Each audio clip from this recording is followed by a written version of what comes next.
Hello friends, मैं शुभकुमार त्यागी। आज हम एमपी जो तुम्हारा भारत का जीके कृषि है और मिट्टी के लिए वेरी इंपॉर्टेंट लगभग 100 क्वेश्चन तुम्हारे इंपॉर्टेंट क्वेश्चन लेके आए हैं। जो एमपी टेट सी टेट हो, एमपी टेट हो या ऐसे से ऑल एग्जाम के लिए बहुत ही इंपॉर्टेंट क्वेश्चन है।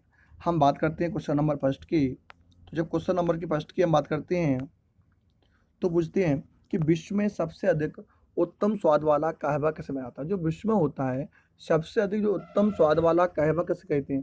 तो विश्व में सबसे अधिक जो उत्तम कौश वाला साइदा होता है उसे बोलती है मोचा कहवा। कौन सा कहवा बोलती है? मोचा कहवा। अगले क्वेश्चन पे आते हैं कि जैतून की कृषि किस देश में की जाती है। जो जैतून की खेती होती है वो किस देश में की जाती है? जैतून होता है फ्रांस। अब एक चीज देखो, जैतून होता क्या है? जैतून से क्या कहते हैं हम? डीजल, जो तुम्हारा डीजल होता है ना, उससे वो प्राप्त होते हैं। अगला क्वेश्चन है, वेरी इंपॉर्टेंट क्वेश्चन है, मिश्रित कृषि क्या है? मिश्रित कृषि होता है एक ही फार्म पर फसल उत्पादन एवं पशुपालन। मतलब मिश्रित कृषि होती है एक ही फार्म, मतलब एक जगह है, वहाँ पर हम फसल को भी उगा लें, उसका उत्पादन कर लें और पशुपालन कर लें, उसको बोलते हैं मिश्रित कृषि। अगला क्वेश्चन बात करते हैं कि गहन कृषि क्षेत्र से संबंधित क्या है। तो गहन कृषि क्षेत्र होती है कनाडा से। जो गहन खेती होती है वो कहाँ होती है? कनाडा से। अगले क्वेश्चन बात करते हैं, ट्रक फार्मिंग का दूसरा नाम क्या है। तो ट्रक फार्मिंग का दूसरा नाम है विपणन बागवानी। क्या बोलते हैं उसको? विपणन बागवानी। अगला क्वेश्चन बात करते हैं कि मानव निर्मित धान क्या है। तो जो मानव निर्मित धान है उसे बोलते हैं टिट्रिकल। क्या बोलते हैं? टिट्रिकल। आगे क्वेश्चन बात करते हैं कि एस माउनी किसकी प्रजाति है। जो एस माउनी किस्म है, जो किस फसल की प्रजाति है।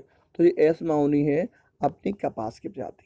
अगला क्वेश्चन बात करते हैं कि विश्व के लावा निर्मित मैदानों में कौन सी फसल सर्वाधिक उगाई जाती है। मतलब विश्व के जो लावा निर्मित मैदान है वहाँ पर कौन सी फसल सर्वाधिक हो जाती है। तो वो फसल होती है अपनी कपास की। ये क्वेश्चन आपको अच्छे लग रहे होंगे। आप करते हैं अगले क्वेश्चन बात करते हैं।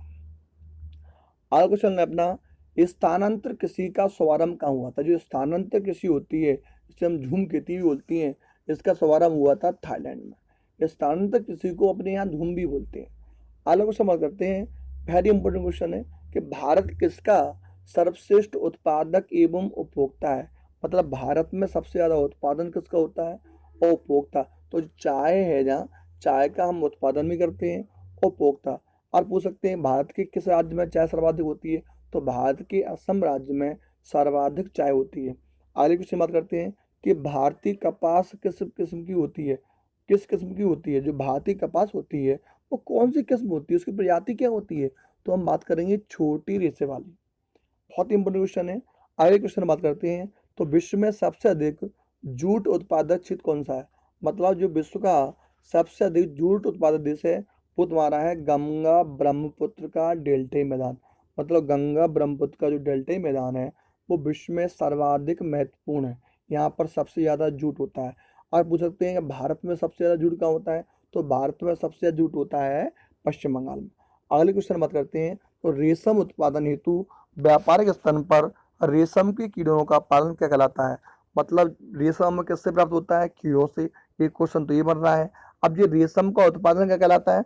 सेरीकल्चर। क्वेश्चन ऐसे ही पूछ सकते हैं कि सेरीकल्चर में हम किसका अध्ययन करते हैं। तो सेरीकल्चर में हम रेशम के उत्पादन का अध्ययन करते हैं। अगले क्वेश्चन बात करते हैं कि जमीन पर फैलने वाली सब्जियों की व्यापारिक कृषि क्या कहलाती है। मतलब जमीन पर जो सब्जियां फैली हैं या हम कहें सब्जियों की जो अध्ययन है किसमें करते हैं। तो उसे बोलते हैं मॉलेरी कल्चर। अगले क्वेश्चन बात करते हैं कि विषवती प्रदेशों में कपास की खेती क्यों नहीं की जाती। जो विषवती प्रदेश होते हैं वहाँ पर हम कपास की खेती क्यों नहीं करते। तो विषवती प्रदेशों में कपास की खेती करते हैं अधिक वर्षा के कारण।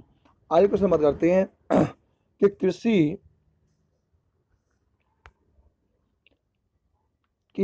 कृषि किस प्रकार की मानवीय आर्थिक क्रिया है। तो कृषि तुम्हारी है वो प्राथमिक प्रकार की मानवीय आर्थिक क्रिया है। हम अगले क्वेश्चन चलते हैं।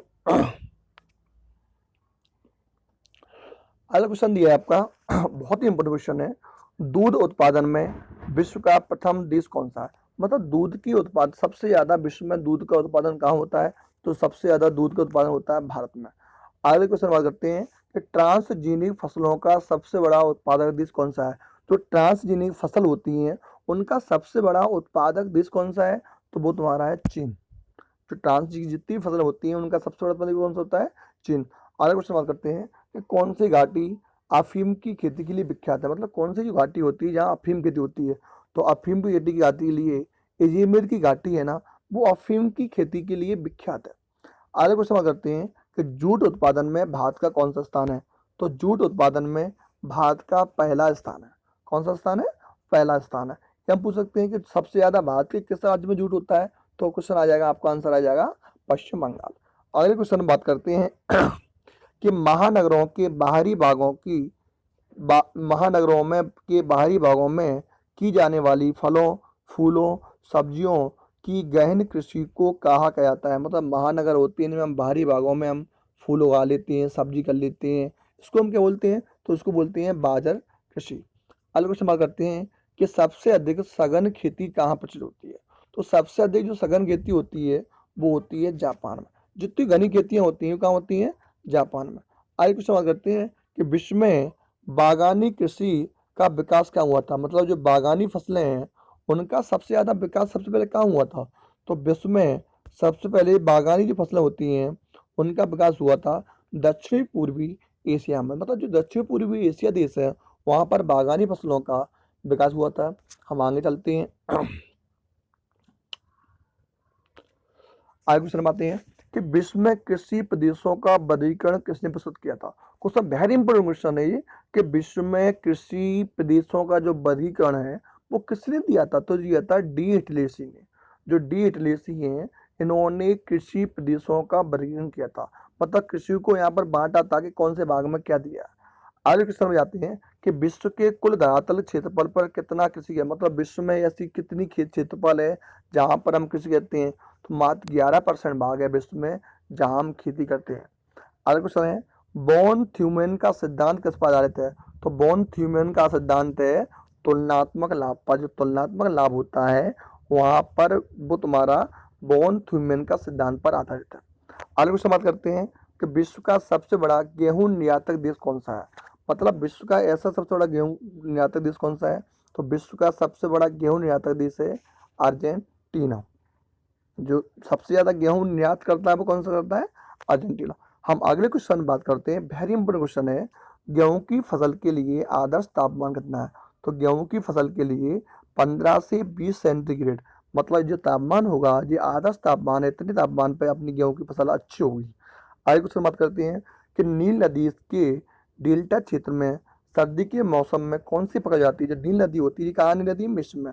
यहाँ पर डेल्टा क्षेत्र होता है, वहाँ सर्दी के मौसम में कौन सी फसल हो जाती है? तो इसका आंसर आपका आ जाएगा गेहूं। कौन सी फसल है? गेहूं। आगे क्वेश्चन बात करते हैं हम कि गेहूं की कृषि संबंधित है।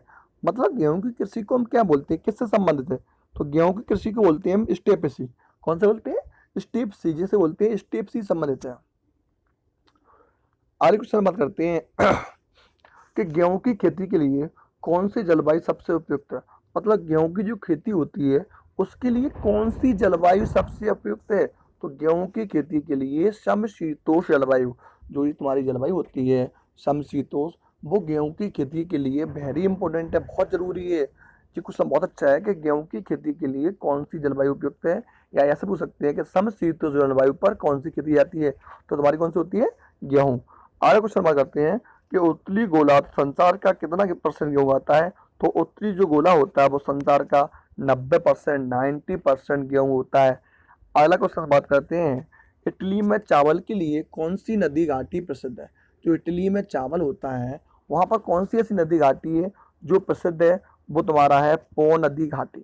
जो पो नदी घाटी है जो इटली में चावल के लिए प्रसिद्ध है। अगले क्वेश्चन पे जाते हैं हम, तो गेहूं की खेती किस मृदा से संबंधित होती है? तो गेहूं की जो खेती होती है वो होती है चेरोनोजम। कौन सी मृदा होती है? चेरोनेजम मृदा से संबंधित होती है। जो गेहूं की खेती होती है वो होती है चेरोनेजम मृदा से संबंधित होती है। आगे कुछ समझ आते हैं, किस फसल को जल भराव की आवश्यकता होती है? मतलब ऐसी कौन सी फसल होती है जिसको जल भराव की आवश्यकता होती है? तो चावल को जल भराव की आवश्यकता होती है। अगले क्वेश्चन में जाते हैं कि धान की खेती के लिए कौन सी मिट्टी सबसे उपयुक्त है? तो धान की खेती के लिए चिकनी मिट्टी उपयुक्त है। कौन सी मिट्टी है? चिकनी मिट्टी। अगर चिकनी मिट्टी पर धान की खेती करोगे तो वहां पर धान की खेती हो जाएगी। अगला बात करते हैं कि मक्का की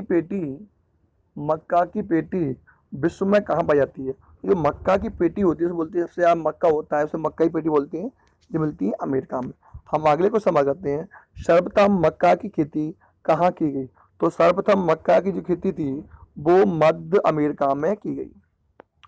अब आगे क्वेश्चन में आते हैं, किस द्वीप में गन्ने की खेती उत्तम होती है? मतलब कौन सा द्वीप है जहाँ गन्ने की खेती उत्तम होती है? वो अपना होता है हवाई द्वीप। उसको कौन सा बोलते हैं हम? हवाई द्वीप। कुछ पूछते हैं कि हवाई द्वीप में कौन सी खेती होती है, तो यहाँ पर गन्ने की खेती क्या होती है? उत्तम। अगले क्वेश्चन बात करते हैं, चाय निर्यात में, तो चाय का निर्यात कौन करता है? तो सबसे ज्यादा चाय का जो निर्यात करने वाला देश है वो केन्या है। आगे क्वेश्चन में आते हैं, विश्व प्रसिद्ध उलंग किस्म की चाय किस देश में पैदा होती है? मतलब विश्व में जो चाय की किस्म है उलंग, वो होती है ताइवान में। अगला बात करते हैं, यारवा क्या है? यारवा है तुम्हारा पारग्वे में एक चाय सदृश झाड़ी है। यारवा क्या होता है? जो पारग्वे है वहां पर एक चाय सदृश झाड़ी है। चाय की खेती के लिए उपयुक्त जलवायु कौन सी है? तो चाय की खेती के लिए उपयुक्त जलवायु होती है मानसूनी। उसे कौन सी बोलते हैं हम? मानसूनी, जो चाय की खेती के लिए बहुत ही उपयुक्त है। अलग इस्तेमाल करते हैं, फजेंडा क्या है? तो फजेंडा है कहवा के बगान। जो फजेंडा किसको बोलते हैं? जो कहवा के बगान होते हैं उन्हें हम फजेंडा कहते हैं। अलग इस्तेमाल करते हैं कि कहवा का उत्पादन विश्व में सबसे अधिक कहाँ होता है? तो विश्व में सबसे अधिक कहवा का जो उत्पादन होता है वो कौन सा देश करता है? तो वो अपना करता है ब्राजील। ब्राजील में विश्व का सबसे अधिक कहवा का उत्पादन होता है।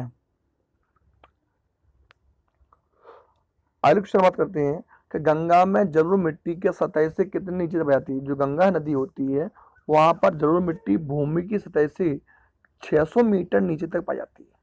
600 मीटर नीचे तक गंगा में भूमि की सतह के नीचे मिट्टी तक पाई जाती है। अगला क्वेश्चन होता है, लेटेराइट मिट्टी के निर्माण में उत्तरदायी कौन है? तो लेटेराइट मिट्टी का निर्माण होता है अपक्षालन कोशिका क्रिया द्वारा। तो लेटेराइट मिट्टी का निर्माण में जो तुम्हारा अपक्षालन होता है उससे लेटेराइट मिट्टी बनती है। अगले क्वेश्चन में आते हैं, इंपोर्टेंट क्वेश्चन है, कौन सी मिट्टी सूख जाने पर कठोर व गीली होने पर दही की तरह पलपली जाती है? मतलब ऐसी कौन सी मिट्टी है जो सूख जाने पर तो कठोर होती है एवं गीली होने पर दही की तरह लिपलिपी होती है? तो वो होती है लेटेराइट। आगे क्वेश्चन में कहते हैं कि मिट्टी के अध्ययन को क्या कहता है? तो मिट्टी के अध्ययन को मृदा विज्ञान कहते हैं। क्या बोलते हैं? मृदा विज्ञान। आगे बात करते हैं कि भारतीय कृषि अनुसंधान परिषद ने मिट्टी को कितने वर्गों में बांटा है? जो भारतीय कृषि अनुसंधान है उसने मिट्टी को 8 वर्गों में बांटा है। कुछ इंपोर्टेंट क्वेश्चन है कि भारतीय जो कृषि अनुसंधान है उसने मिट्टी को कितने वर्गों में बांटा है? तो विश्व ने मिट्टी को 8 वर्गों में बांटा है। अगले क्वेश्चन पे आते हैं हम, लेटराइट मिट्टी को अन्य किस नाम से आते हैं? तो लेटराइट मिट्टी को मुखरेला मिट्टी कहते हैं। लेटराइट का जो नया नाम क्या होता है? मुखरेला। वेरी इंपॉर्टेंट क्वेश्चन है, लेटराइट मिट्टी को किस नाम जानते हैं? तो मुखरेला मिट्टी बोलते हैं। आगे क्वेश्चन में आते हैं, काली कपास मिट्टी को किस नाम जानते हैं? तो काली कपास मिट्टी को हम रेगुलर मिट्टी कहते हैं। जो काली कपासी मिट्टी होती है, काली रेगुलर मिट्टी का दूसरा नाम क्या होता है? काली मिट्टी। अगले क्वेश्चन में आते हैं कि लेटराइट मिट्टी सबसे अधिक कहाँ पे आती है? तो लेटराइट मिट्टी सबसे अधिक मालाबार तटीय प्रदेशों में, जो मालाबार का भाग है वहाँ पर लेटराइट मिट्टी पाई जाती है। अगले क्वेश्चन में आते हैं कि ग्रेनाइट और नाइस चट्टानों के द्वारा किस मिट्टी का निर्माण होता है? इंपॉर्टेंट क्वेश्चन है। जो ग्रेनाइट और ऐसे पूछ सकते हैं कि लाल मिट्टी का निर्माण क्या होता है, ऐसे भी पूछ सकते हैं। तो ग्रेनाइट और नाइस की चट्टानें हैं ये लाल मिट्टी का निर्माण करती हैं। किसका निर्माण करती हैं? लाल मिट्टी का। अगले क्वेश्चन में आते हैं, किस प्रकार की मिट्टी में सबसे कम उर्वरक की आवश्यकता होती है? तो जलोढ़ मिट्टी में सबसे कम उर्वरक की आवश्यकता होती है। तो जलोढ़ मिट्टी होती है इसमें क्या होती है? सबसे कम उर्वरक की आवश्यकता होती है। भारत के उत्तरी मैदानों में किस प्रकार की मिट्टी पाई जाती है? तो भारत के उत्तरी मैदानों में, भारत का जो उत्तरी मैदान होता है उत्तरी मैदानों में किस प्रकार मिट्टी आती है? तो जलोढ़ मिट्टी पाई जाती है। जलोढ़ मिट्टी। किस मिट्टी का प्रायद्वीपीय भारत में सर्वाधिक क्षेत्र है? तो काली मिट्टी का प्रायद्वीपीय भारत में सर्वाधिक क्षेत्र है।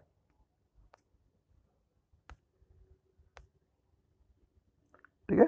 तो ये वीडियो आपको अच्छा लगा हो तो वीडियो को लाइक व सब्सक्राइब करना ना भूलें। ये video MP TET UP TET के लिए वेरी